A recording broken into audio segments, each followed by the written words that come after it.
आप सुन रहे हैं एजी एंटरटेनमेंट की धमाकेदार प्रस्तुति।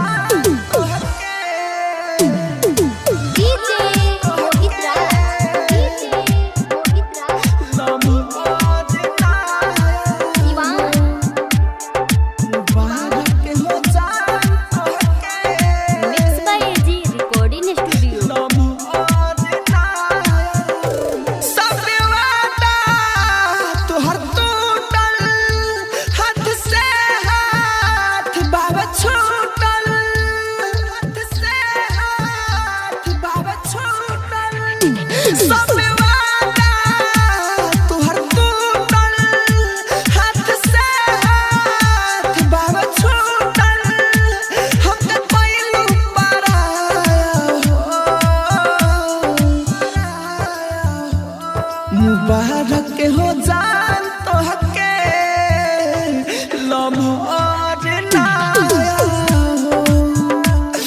मुबारक हो जान तो हके लम्हार नाया हो। मिक्स बाय एजी रिकॉर्डिंग मोहित राज। मुबारक हो जान तो हके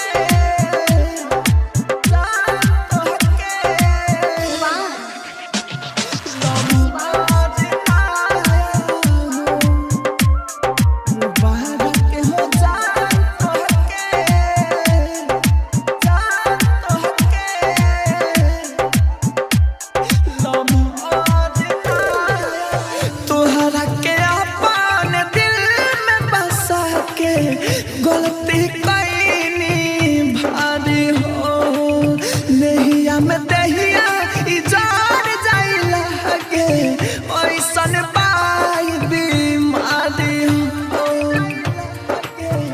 ऐसन पाई बीमारी तोहरा के अपन दिल में बसा के गलती कैनी भारी हो नहिया में दहिया